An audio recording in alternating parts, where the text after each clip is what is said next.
We will not let somebody take down our Constitution. I swore an oath back in 1973 to defend this country against all enemies, foreign and domestic. And if it comes to domestic, that's what I do.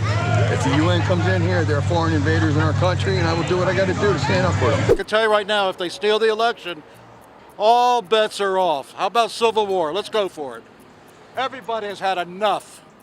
Enough. You want to play this game more?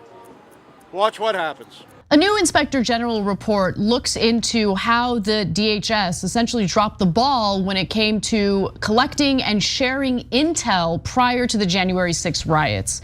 So this is really telling because it shows the lack of professionalism, the lack of training, and the lack of experience within the group of people who were tasked with essentially keeping people safe before this whole riot took place.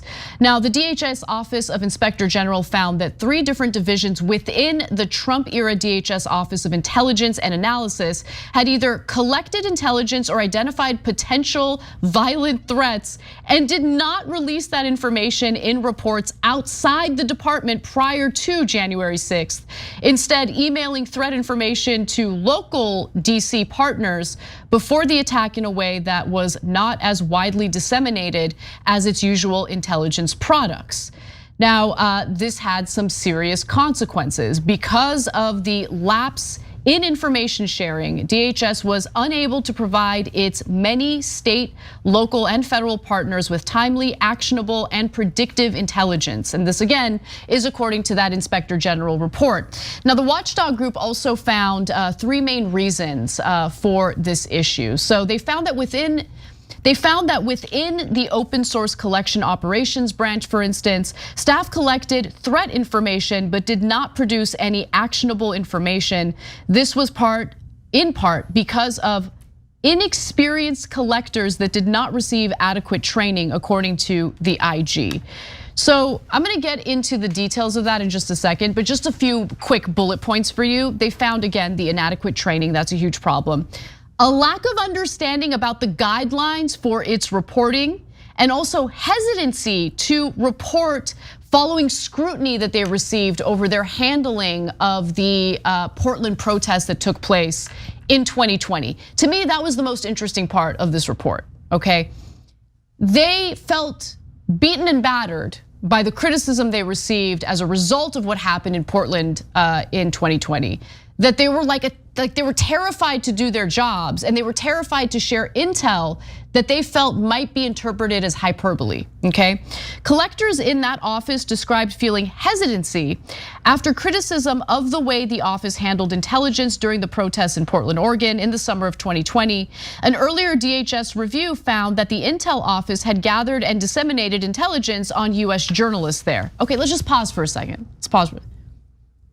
Yeah, targeting journalists is wrong, okay? You're not keeping communities safe. You're not keeping American citizens safe by collecting intel on journalists who are there doing their jobs to cover the protests.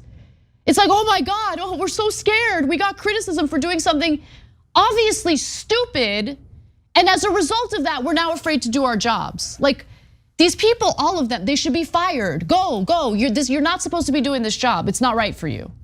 So if, for example, they're like, well, we got intelligence that Andy Ngo is gonna show up and he's right wing and it's questionable whether he's a journalist, but we got criticism in Portland for being too tough on journalists or whatever.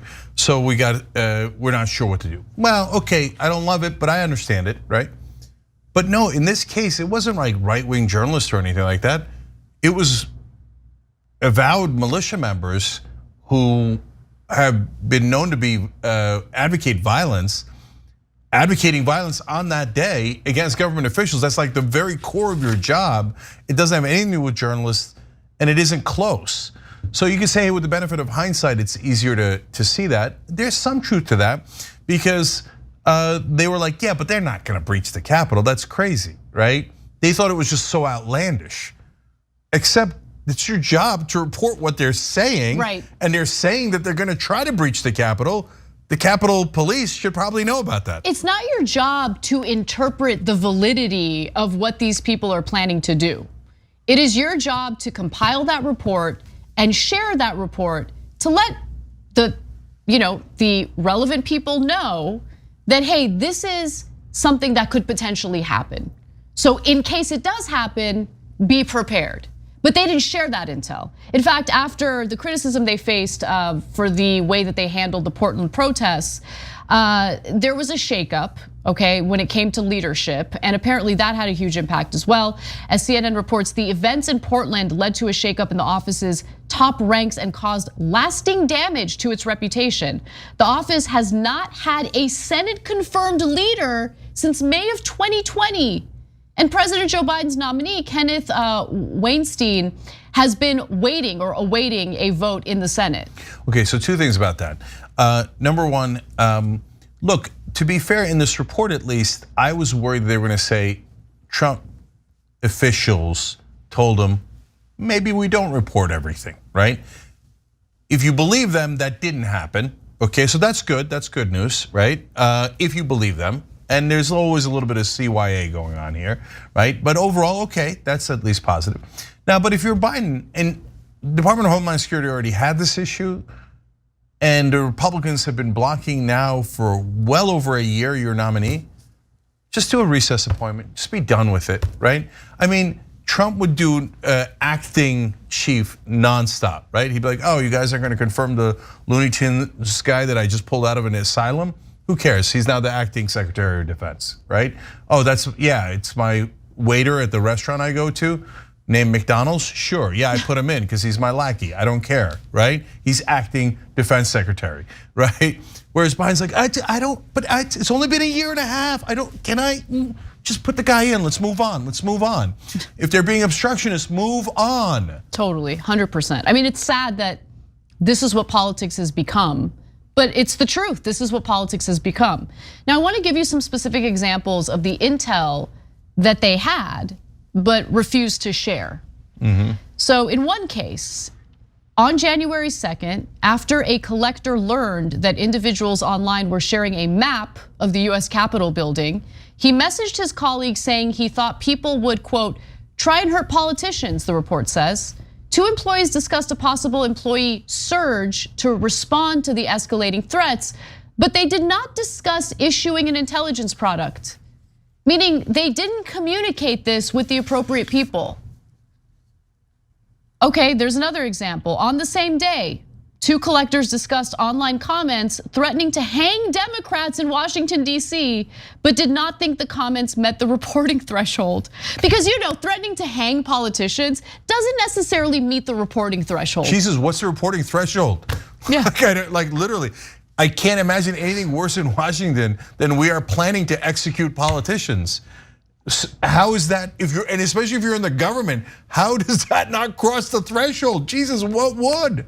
One of the reports intercepted messages saying that they were gonna drag out Nancy Pelosi by her hair, and they were hoping that she hit her head on every step on the way down. Does that meet the threshold? No, it didn't cross the threshold. What the hell would? If that doesn't meet the threshold. And remember, guys, they were chanting about hanging the politicians as they broke into the building, including most famously, hang Mike Pence. They meant it. The thing that stands out to me about this report is, while Americans, I think for the most part, believe that, listen, we have a competent bureaucracy, they're gonna take it. They're not competent. Like, these people are not competent. If you don't think that that meets the reporting threshold, you're insane, or maybe you're not insane. Maybe you're just not a good fit for this kind of position. Okay, when people are threatening specific, detailed violence against government officials in an effort to overturn the results of the election, I would argue you should probably let people know. You should write that report and ensure that that intel gets to the right individual, so people are prepared just in case individuals try to carry that out.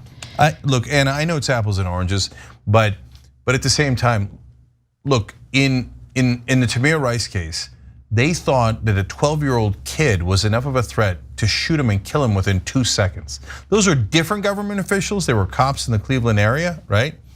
But that was enough of it, that crossed their threshold, and they killed the kid, right?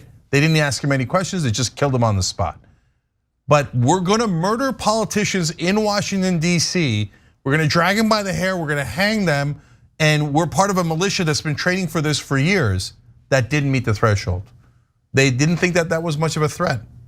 So we see the government treating black people as a threat nonstop in this country for the smallest little things. Instantly it's over the threshold and they take the life, they end their life. Here, they didn't even report that there was a threat. Yeah. Because, it's beloved right-wing militia people. Look, I'm not saying, I don't know the politics of those guys. It might have been just that they were scared bureaucrats. Yes, I think it's more that, honestly. But Anna, there is also just the general assumption in Washington that be careful around the right wing. Be careful around them. Yeah, right? I mean, look, they have more power. You report it in, you could get in a lot of trouble. You said that those guys were gonna hang politicians. They didn't hang politicians. You're crazy, that's it, you're all fired, right? And there's even more blowback. Oh my God, you're on Fox News. That's why they get scared.